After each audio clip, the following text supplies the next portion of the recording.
كل ذرة 100,000 مرة. اللهم صل على سيدنا ومولانا محمد وعلى آل سيدنا محمد بعدد كل ذرة 100,000 مرة. اللهم صل على سيدنا ومولانا محمد وعلى آل سيدنا ومولانا محمد بعدد من تحب أن يصلى عليه. وصل على جميع الأنبياء والمرسلين وعلى عباد الله المقربين. بزرگان محترم، عزیز دوستوں اور نوجوان ساتھیوں، قرآن کریم کی ایک آیت مبارکہ تلاوت کی گئی ہے اور نبی علیہ السلام کی احادیث میں سے ایک حدیث آپ کے سامنے پڑھی گئی ہے۔ اس مختصر سے وقت میں دعا ہے اللہ تعالی وضاحت کے ساتھ چند باتیں آپ کی خدمت میں پیش کرنے اور پھر ہم سب کو عمل کرنے کے لیے آسان بنائے۔ اللہ تبارک و تعالی نے انسان کو جہاں اور بہت ساری خوبیاں، انعامات اور نعمتیں دی ہیں، ان میں ایک سب سے اہم نعمت انسان کا اپنا جسم ہے۔ انسان کے جسم میں اللہ تبارک و تعالی نے وہ ساری خوبیاں رکھی ہیں جو پوری زمین کے اوپر نعمتیں پھیلائی ہوئی ہیں۔ جس طرح زمین پر جنگلات ہیں، انسان کے جسم پر بھی اللہ نے جنگل بنائے ہوئے جو بالوں کی صورت میں، سر میں اور داڑھی پہ اور مختلف حصوں میں موجود ہیں۔ جس طرح اللہ تعالیٰ نے زمین پہ پہاڑ بنائے، انسانی جسم میں ہڈیاں بنائے۔ اللہ تبارک و تعالیٰ نے جس طرح زمین پہ دریا اور نہریں بہائیں، انسان کے جسم میں خون کی نالیاں بہتی ہیں۔ اور جس طرح اللہ تعالیٰ نے زمین پہ ہر چیز کو زندہ اور متحرک رکھنے کے لیے اپنی کئی قسم کی توانائیاں پیدا کی، انسانی جسم میں بھی کئی توانائیاں پیدا کی۔ اللہ تعالیٰ نے انسان کو جو جسم دیا ہے، فرمایا کہ امام غزالی رحمۃ اللہ علیہ اس کے بارے میں فرماتے ہیں، اللہ تعالیٰ نے فی الآفاق وفی انفسہم، یعنی آفاق میں بھی نعمتیں پیدا کی اور انسانی جسم کے اندر بھی نعمتیں پیدا کی۔ ان نعمتوں کا صحیح معنوں میں حق تبھی ادا ہوتا ہے جب ان کی ادائیگی کے وقت اللہ تعالیٰ سے آپ کا تعلق مضبوط ہو جائے۔ اگر آپ کا تعلق اللہ سے مضبوط نہیں ہوتا تو پھر نعمت کا صحیح معنوں میں حق ادا نہیں ہو سکتا۔ کائنات کی ہر چیز وہ اللہ کو یاد بھی کر رہی ہے، اللہ کی نعمتوں کا شکر بھی ادا کر رہی ہے، لیکن انسان کو اللہ تعالیٰ نے یہ صلاحیت دی ہے کہ وہ اللہ کو یاد کرے، اللہ سے دوستی لگائے، اللہ کو اس کی تسبیح بیان کرے، لیکن انسان کو مجبور نہیں بنا دیا۔ ایسا نہیں ہے کہ وہ مجبور ہو جائے کہ اللہ کو یاد ہی کرے، اور ہر چیز کے بارے میں فرمایا وَإِن مِّن شَيْءٍ الا یسبح بحمدہ، کائنات کی کوئی چیز ایسی نہیں جو اللہ کی حمد و ثنا نہ کر رہی ہو، ولیکن لا تفقہون تسبیحہم، لیکن تم ان کی تسبیح کو سمجھ نہیں سکتے۔ لیکن انسان کو تسبیح کرنے، یہ اللہ تعالیٰ کو یاد کرنے اور ذکر اذکار کرنے کا حکم دیا ہے۔ لہذا انسان جب ذکر کرتا ہے تو یہ دوسری چیزوں سے زیادہ فضیلت حاصل کر لیتا ہے، اس کا مقام اونچا چلا جاتا ہے۔ لیکن جس طرح اللہ نے یہاں نعمتیں پیدا کی، ان نعمتوں میں بیماریاں بھی ہیں، جسم کو بیماریاں لگ جاتی ہیں، زمینوں کو بیماریاں لگ جاتی ہیں، فصلوں کو بیماریاں لگ جاتی ہیں۔ جس طرح ہمارے جسم کو بیماریاں لگ جائیں تو ہم ڈاکٹروں کے پاس جاتے ہیں، جا کے دوائیاں لیتے ہیں، ایک ایک چیز کے لیے دوائیاں لینی پڑتی ہیں، جا کے چیک کروانا پڑتا ہے۔ اسی طرح اللہ تعالیٰ نے نعمتیں پیدا کی، نعمتوں میں ایک نعمت بیماری بھی ہے۔ اب بیماری بھی لگ جاتی ہے، ظاہر میں لگنے والی بیماری اس کا قابو کرنا آسان ہوتا ہے، لیکن ایک بیماری وہ ہے جو انسان کے اندر لگتی ہے، نظر نہیں آتی۔ جو نظر آنے والی بیماری ہے وہ اتنی خطرناک نہیں، اور جو نہ نظر آنے والی بیماری ہے وہ زیادہ خطرناک ہے۔ نظر آنے والی بیماری، آپ کو سر درد لگے گا، پتہ چلے گا بھی کسی ڈاکٹر کے پاس جائیں، تو پوچھے گا کیا ہوا، آپ کہیں گے سر میں درد ہو گیا، سر درد کی دوائی دے دے گا۔ پوچھے گا کیا ہوا، آپ کہیں گے جی کانوں سے سنا نہیں جاتا، کم آواز آتی، آواز بیماری کا پتہ چلا تو کوئی دوائی دے گا، کام ٹھیک ہو جائے گا۔ کہیں پہ کوئی پھنسی پھوڑا نکل آئے گا، زخم بن جائے گا، ڈاکٹر کے پاس جاؤ گے، کیا ہوا، آپ کہو گے جی یہ پھنسی نکلی ہے، اس طرح پھیل گئی ہے، اس میں سے پس یا خون نکل رہا ہے، اب بیماری نظر آ رہی ہے، علاج ہو جائے گا۔ اس طرح اللہ تبارک و تعالیٰ نے جتنی بیماریاں بھی پیدا کی ہیں ان کا کوئی نہ کوئی علاج پیدا کیا، کوئی نہ کوئی دوا پیدا کی، اور اس دوا کا علاج کرنے والے بھی پیدا کیے۔ جب آپ کو بیماری لگی، بیماری کے ڈاکٹر کے پاس گئے، اس نے دوا دے دی، اللہ تعالیٰ نے فضل فرمایا۔ اور اس کے بارے میں بھی اللہ تعالیٰ نے فرمایا کہ جب تک اللہ کسی بیماری سے صحت تندرستی نہ دینا چاہے تو جتنی مرضی دوائیں استعمال کرتے رہے فائدہ نہیں ہوگا، اور جب اللہ تعالیٰ فائدہ دینا چاہے کسی ایسی چیز سے بندے کو فائدہ دے دیتے ہیں جس کا بندہ تصور بھی نہیں کر سکتا، بندے کو اندازہ بھی نہیں ہوتا کہ یہاں سے بھی شفا مل سکتی ہے کہ نہیں مل سکتی۔ تو آج خاص طور پر جو بات عرض کرنا چاہتا ہوں وہ ہمارا موضوع ہے، وہ ہے اندر کی بیماری جس کا پتہ نہیں چلتا۔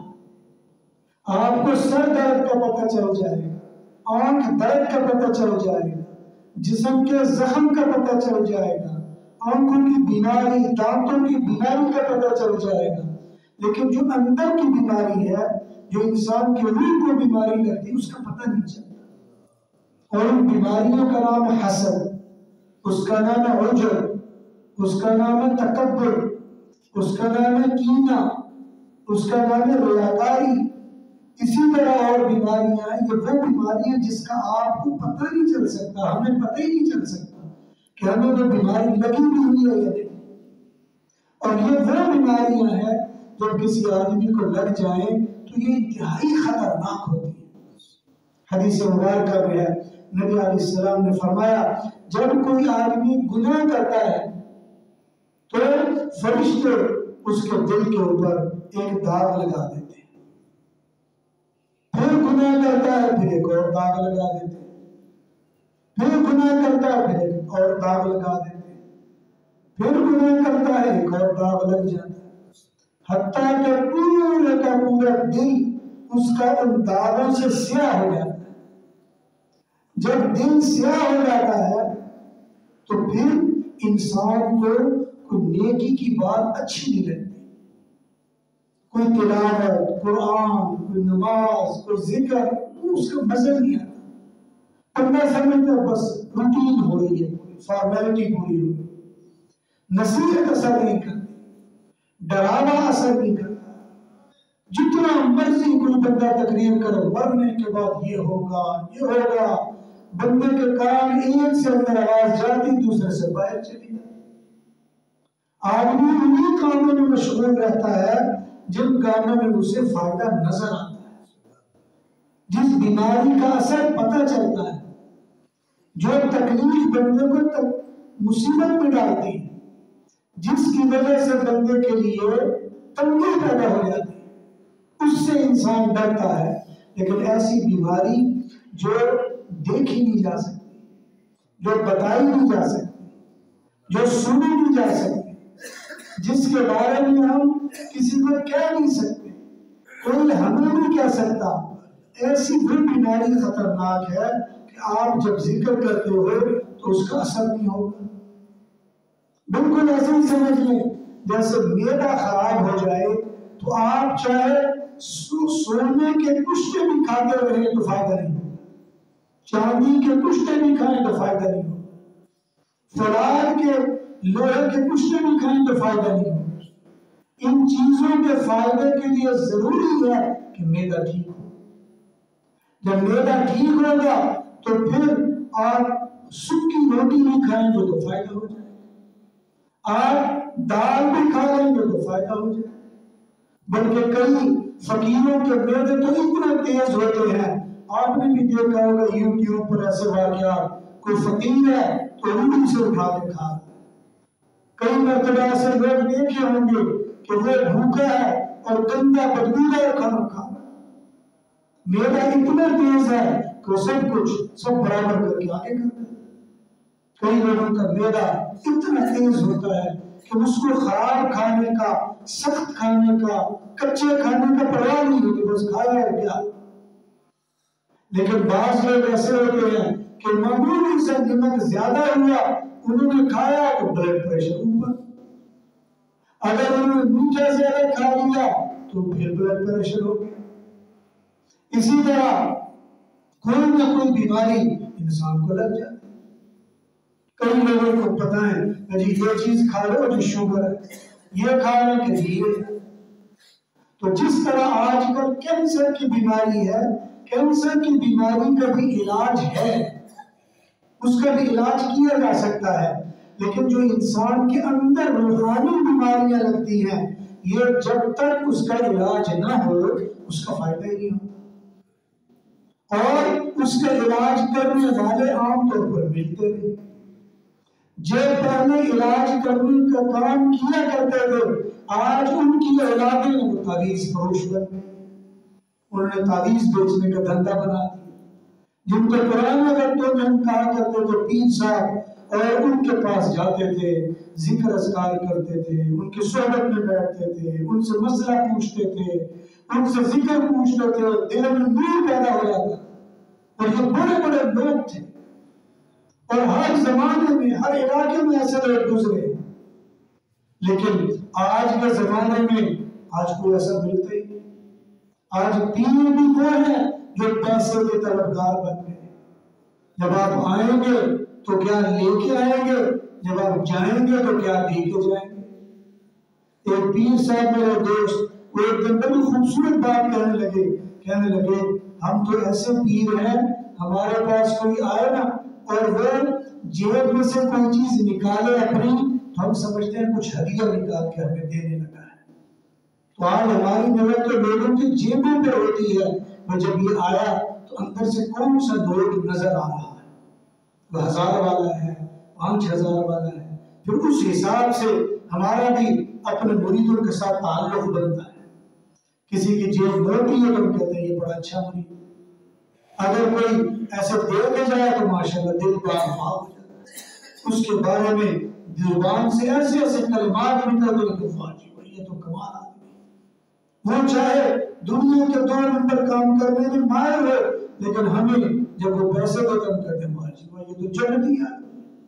تو اس لیے میرے محترم یہ جو بیماری اندر کی ہے یہ زیادہ خطرناک، باہر کی بیماری آپ کو پتہ چل جائے گی، آپ کے دل میں درد ہوگی آپ کو پتہ چل جائے گا، آپ کے کہیں کسی ہڈی میں درد ہوگی پتہ چل جائے گا، آپ کو نیند نہیں آئے گی پتہ چل جائے گا نیند نہیں آئے گی، آپ کو زیادہ نیند آ رہی ہے پتہ چل جائے گا بہت زیادہ نیند آ رہی ہے، آپ کی روٹی ہضم نہیں ہوگی پتہ چل جائے گا بھائی کھانا ہضم نہیں ہوا۔ لیکن اندر کی جو بیماری ہے جس کا مرکز انسان کا دل ہے وہ بیماری پتہ نہیں چلتی۔ آپ میں سے کس میں کتنا حسد ہے پتہ نہیں ہے، کس میں کتنا کینہ ہے، پہلی بات کینہ تو دور کی بات ہمیں کینہ کا مطلب نہیں پتا ہو، کس میں کتنا تکبر ہے، ہمیں دوسرے کا تکبر نظر آئے گا اپنا نہیں پتا چلے گا، ریاکاری کتنی ہے، ریاکاری بیماری نہیں سمجھتے، ہماری نظر میں ریاکاری کوئی بیماری نہیں، کتنا وجود ہے ہمارے اندر ہمیں پتہ ہی نہیں وجود ہوتا کیا ہے، حالانکہ یہ وہ بیماریاں ہیں بعض اوقات یہ ساری زندگی کے اعمال کو ضائع کر دیتے ہیں۔ قرآن کریم میں فرمایا تحبط اعمالکم، ایک جگہ فرمایا لا تبطلوا صدقاتکم بالمن والاذى، ایذا پہنچانے اور احسان جتلانے سے اپنی نیکیوں کو ضائع نہ کیا کرو۔ اب من کی بیماری ہمیں پتہ ہی نہیں کیا ہوتی ہے، ہماری عادت ہے ہم عام طور پر نیکی کرتے ہیں اور بعد میں دھڑکنے سے پورے علاقے کو بتاتے ہیں فلاں بندے نے جو کپڑے پہنے میں نے دی، وہ جو فلاں بندہ وہ جو اس نے ٹوپی نہیں پہنی میں نے دی اس کو، وہ جو فلاں بندہ نہیں اس نے وہ فلاں چادر لی میں نے دی۔ اب یہ قرآن کریم میں اللہ تعالیٰ نے اس بات کے بارے میں فرمایا لا تبطلوا صدقاتکم بالمن، من کے ذریعے اپنے اعمال کو ضائع نہ کیا کرو، ہم ضائع کرتے ہیں، پرواہ نہیں کبھی کرتے، زندوں کے ساتھ تو کیا کرنا ہے مرنے کو بھی چھوڑ، اگر جمعرات کو کبھی توفیق مل جائے قبرستان میں جانے کی تو یہ دنیا داری ہے، پھول ڈال دیے تھوڑے سے، یہ دنیا داری، دو اگربتی، اس کا مردوں کو کیا فائدہ ہوگا، لیکن ہم نے جہاں اپنے رشتہ دار کو دو اگربتیاں لگائیں ایسے ہی خیال ہے چلو یہ ساتھ والے پر بھی لگا دیتے، اب قبر کے اوپر جو بتیاں لگائیں وہ بھی لوگوں کو بتا رہے تو میں یہ اگربتیاں اپنے گھر کو تو ڈال دیتے بھی ڈال دیتے۔ اب بندہ یہ سوچے بھائی اس کے بتانے کا کیا مطلب، جو کام زندگی میں آپ اللہ کے لیے کرتے ہو جب وہ کام غیر اللہ کو بتاتے ہو تو آپ ضائع کر دیتے ہیں۔ آپ نماز کس کے لیے پڑھتے ہیں، لیکن جب آپ ادھر جا کے کہتے ہیں او یار میں فون کیا تھا آپ نے فون نہیں سنا، یار آپ کو تو پتہ ہی ہے ہماری مسجد 1:30 بجے جماعت ہوتی ہے تو میں تو جماعت میں تھا کیسے سن سکتا، منصوبہ سے جواب اس کا یہ ہے اچھا جی نہیں سنا تو آپ حکم فرمائیں کیا مسئلہ، اس وقت نہیں سنا تو نہیں سنا، بل ایسی نیکیوں کی وضاحت دینا شروع کر دیتے ہیں تاکہ اگلے کو پتہ چلے میں نیکی میں لگا ہوں۔ تو میرے محترم یہ وہ بیماریاں ہیں جو ہماری زندگی میں جب ہمیں لگتی ہیں تو پھر نیکی ہم پہ اثر نہیں کرتی۔ قرآن کریم میں اللہ تعالیٰ نے فرمایا تقشعر منہ جلود الذین یخشون ربهم ثم تلین جلودهم وقلوبهم لذکر اللہ، جب کوئی اللہ تعالیٰ کے ساتھ قرآن کریم جو کسی کے سامنے پڑھا جاتا ہے تو یہ قرآن کریم سن کر ایمان والے آدمی کے جسم کے رونگٹے کھڑے ہو جاتے ہیں۔ کبھی آپ نے محسوس کیا کہ قرآن پڑھا جائے اور آپ کے رونگٹے کھڑے ہو، یہ پوری زندگی گزر جاتی ہے، کبھی تصور بھی نہیں کیا کہ قرآن سے بھی رونگٹے کبھی کھڑے ہو، حالانکہ اللہ کہہ رہے ہیں۔ اب اللہ تو غلط بات نہیں کہیں، اللہ تو مالک ہے، وہ کہہ رہے ہیں تقشعر منہ جلود الذین یخشون ربهم، جو اللہ کی خشیت رکھے گا اس کے جسم کے رونگٹے کھڑے ہو جائیں گے قرآن کریم کے پڑھنے میں۔ فرمایا ثم تلین جلودهم، اور پھر ان کی جلد بھی نرم ملائم ہو جائے گی، باریک ہو جائے گی۔ آج ہماری جلدیں تو ماشاءاللہ موٹی ہوئی پڑی، اللہ کے نام کا کیا اثر ہوگا؟ اور میرے محترم یہ ہم پہ اثر نہیں ہوتا، اس کی وجہ ہم جن بیماریوں میں مبتلا ہیں ان بیماریوں کا ہمیں احساس اور ادراک تک نہیں ہے، ہمیں پتہ تک نہیں ہے کہ ہم بیمار بھی ہیں کہ نہیں ہیں۔ آج میں اپنے سر کے درد کے لیے تو ہزاروں ڈاکٹروں کے پاس جانے کے لیے تیار ہوں، مگر دل کی سیاہی کے لیے جو ضرورت ہی نہیں۔ اگر کوئی بندہ نصیحت بھی کرے گا، ہم یہ کہہ رہے پتہ نہیں کیسی باتیں کر رہے ہیں۔ تو میرے محترم، یہ دل یہ ایسی عجیب مشین اللہ نے بنائی ہے کہ اس کا بیمار تو ہر صورت میں قابل رحم ہے، وہ چاہے آپ کے سینے والا دل ہو یا آپ کی روح والا دل ہو۔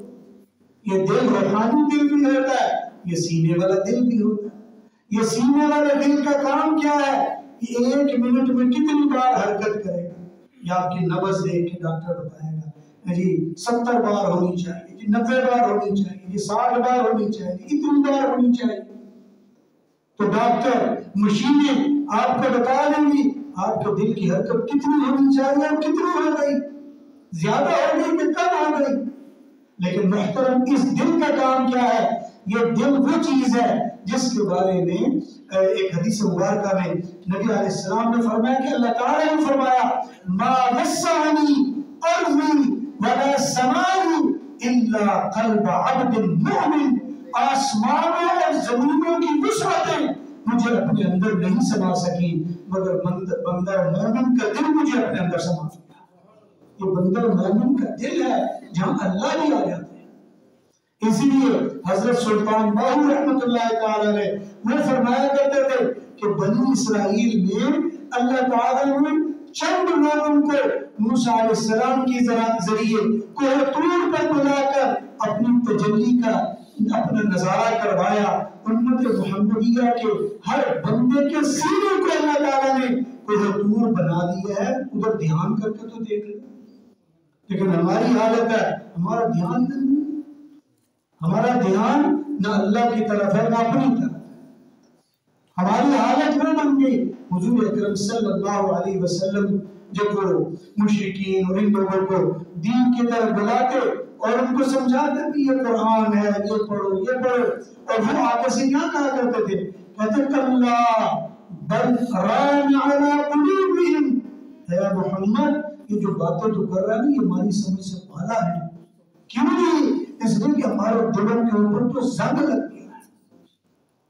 ایک جگہ اللہ تعالیٰ نے فرمایا زنگ نہیں لگے، علی قلوب اقفالها، ان کے دلوں کے اوپر ہم نے تالے لگا دیے۔ ایک جگہ اللہ نے فرمایا بل طبع اللہ علی قلوبہم، ہم نے ان کے دلوں پر مہر لگا دی۔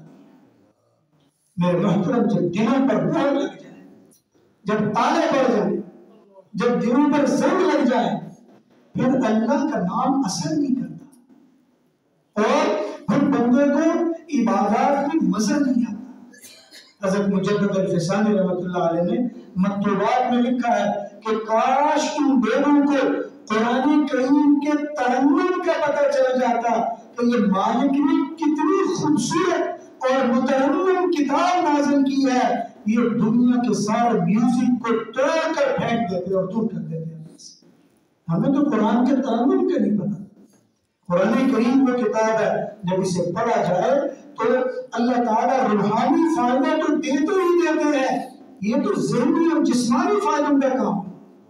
ایک مرتبہ میو ہسپتال میں جانے کا اتفاق ہوا، وہاں جو ڈاکٹر تھے تو وہ ملنے والے تھے، تو جب جانے کا اتفاق ہوا ان میں خاص ایک وارڈ ہے جس کو وہ یعنی ذہنی مریضوں کا وارڈ ہے۔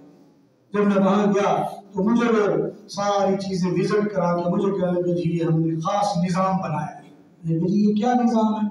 کہتے ہیں صبح اتنے بجے سے اتنے بجے تک ہر بندہ جتنے بیٹھے یہ کانوں میں وہ لگا لیتے ہیں، وہ جو کانوں میں سننے والے ہوتے ہیں نا، ہیڈ فون لگا لیتے ہیں جس میں باہر سے آواز نہیں جاتی۔ میں نے کہا پھر ہیڈ فون پہ کیا ہوتا ہے؟ پھر جی کہتے ہیں ہم نے اپنے دفتر میں ایک نظام رکھا، اس کے اندر وہ سی ڈی ڈالتے ہیں اور سورہ رحمان 7 مرتبہ ان کو سناتے ہیں۔ میں نے کہا جی سورہ رحمان سنانے سے ان کو کیا ہوتا ہے؟ کہا جس دن ہم ان کو 7 مرتبہ سورہ رحمان سنا دیں ان کا دن بڑے سکون سے گزر جاتا ہے۔ ہم نے تجربہ کیا اگر کسی دن 6 مرتبہ سنائی اس دن تھوڑا وقت کم ہو گیا، جس دن 5 مرتبہ اور کم ہو گیا، جس دن نہیں سنا وہ سارا دن لڑنے میں لگے رہتے ہیں دوسرے سے۔ تو قرآن کریم کی آج وہ تاثیر جو ڈاکٹروں کو پتہ چل رہی ہے، اللہ کے پاک پیغمبر نے تو 1400 سال پہلے بتائی۔ آج ہمیں ڈاکٹروں کی باتوں پہ تو یقین آتا ہے، اللہ کی باتوں پہ، اللہ کے پیغمبر کی باتوں پہ یقین نہیں آتا۔ آج ہمارے دل وہ سیاہ ہوتے چلے جا رہے ہیں اپنی بدعملیوں کی وجہ سے۔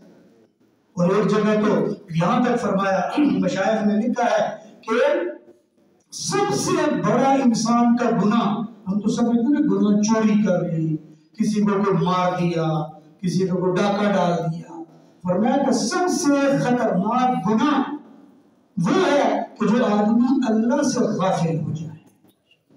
اور قرآن کریم میں اللہ نے فرمایا وَلَا تُطِعْ مَنْ أَغْفَلْنَا قَلْبَهُ عَنْ ذِكْرِنَا، ایسا بندہ جس کا دل ہماری یاد سے غافل ہو جائے اس سے دوستی نہ لگانا۔ یہ قرآن کریم میں اللہ کہہ رہے ہیں۔ اور ہم کہاں سے وہ زندہ دل تلاش کر کے لائیں؟ آج تو ہم خود ہی غافل ہوئے پڑے، اللہ سے تعلق ہمارے ہی ٹوٹے پڑے، ہمارے دل سینوں میں مردہ دل بنے پڑے۔ اسی لیے تو کسی نے کہا تیرا دل مردہ دل نہیں ہے، تیرا دل یہ مردہ دل نہیں ہے، اسے زندہ کر دوبارہ، کہ یہی ہے امتوں کے مرض کہن کا چار۔ اس مردہ دل کو زندہ کیجئے تاکہ آپ میں بیداری پیدا ہو جائے۔ حالانکہ اب مجھے بتائیں، اللہ تعالیٰ جب قرآن کریم میں کہتے ہیں فَاذْكُرُونِي أَذْكُرْكُمْ، تم مجھے یاد کرو میں تمہیں یاد کروں۔ اب بتائیے میں اگر اللہ کو یاد کروں تو اللہ کو کیا ملے؟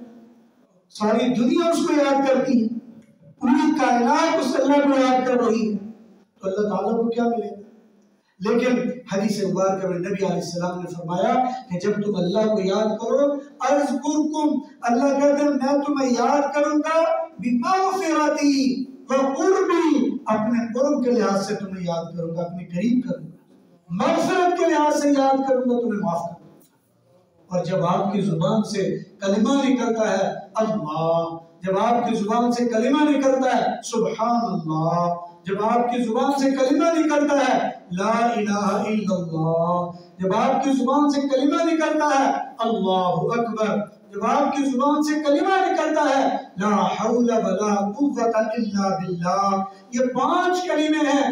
اگر کوئی بندہ نبی علیہ السلام کی ساری زندگی کی گفتگو کو اکٹھا کرے، سب سے زیادہ آپ کی زندگی میں یہ 5 کلمات ملتے ہیں، یہ سب سے زیادہ 5 کلمات۔ اور یہ یوں سمجھ لیں آپ صلی اللہ علیہ وسلم کی عادت مبارکہ تھی، ہر وقت آپ کی زبان سے یہ کلمات کسی نہ کسی انداز میں نکلتے رہتے۔ اور ہماری صورتحال یہ ہے کہ ہمیں یہ کلمے آتے ہی، اگر آ جائیں تو اثر نہیں ہوتا، اگر اثر ہونے لگے تو لوگوں کو بتانا شروع کرو میں ذکر کیتا بڑا مسئلہ فلانے میں انج کیتا انج ہو۔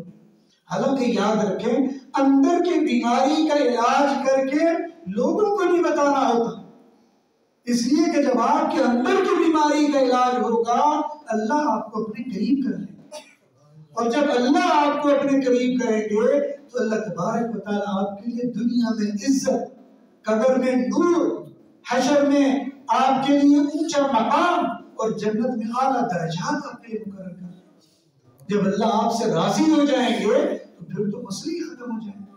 اور حقیقت بات یہ ہے ہماری زندگی کا اصل مقصد تو یہی ہے کہ اللہ راضی ہو جائے۔ اس کے علاوہ اللہ تعالیٰ نے ہمیں مکان، بلڈنگیں، عمارتیں، باغات یہ بنانے کے لیے تو پیدا کیا نہیں، یہ تو ہماری ضرورت کی چیزیں ہیں، اچھی بات ہے بناؤ جتنا بناتے ہو، لیکن کم از کم اپنی عقبہ کو سنوارنے اور آخرت کو بنانے کی بھی تو فکر کرنی پڑے گی کہ نہیں کرے گی؟ ورنہ اگر آپ اپنی فکر نہیں کریں گے، آخری بات کر کے ختم کرتا ہوں، فرمایا کہ جب میدان محشر میں ہم لوگ کھڑے ہوں گے اور وہاں جب ہم کھڑے ہوں گے فرمایا کہ من اعرض عن ذکری فإن له معیشة ضنکا نحشره یوم القیامت اعمی، جو بندہ دنیا میں اللہ کو یاد نہیں کرے گا دنیا کی زندگی تو تنگ ہوگی، لیکن جب قبر سے اٹھا کر میدان محشر میں لے جا کر کھڑا کیا جائے گا فرمایا کہ اندھا کھڑا کر دیا جائے گا۔ اس وقت ہم پوچھیں گے یا رب لم حشرتنی اعما وقد كنت بصیرا، یا اللہ اندھا کیوں کر دیا، دنیا میں تم دیکھا تھا۔ اس وقت جواب دیا جائے گا جو آج قرآن کریم میں یہ جملہ موجود ہے، فرمایا اس وقت اللہ کہیں گے اتت کا آیاتنا، میرے آیات تیرے پاس آئی تھی، فنسیتها، تو نے ان کو بھلا دیا، وَكَذَلِكَ الْيَوْمَ تُنْسَى، آج میں نے بھی تمہیں بھلا دیا، چلو اندھے کھڑے کر دیے جائے۔ تو اس لیے میرے محترم اللہ کی طرف دھیان دینا چاہیے، ہمیں اللہ کی طرف رجوع کرنا چاہیے، اور توبوا الی اللہ، اللہ کی طرف متوجہ ہونا چاہیے۔ دعا ہے اللہ تعالیٰ سے جو کہا سن لیا، اللہ اپنی بارگاہ میں قبول فرمائے۔ وآخر دعوانا الحمد للہ۔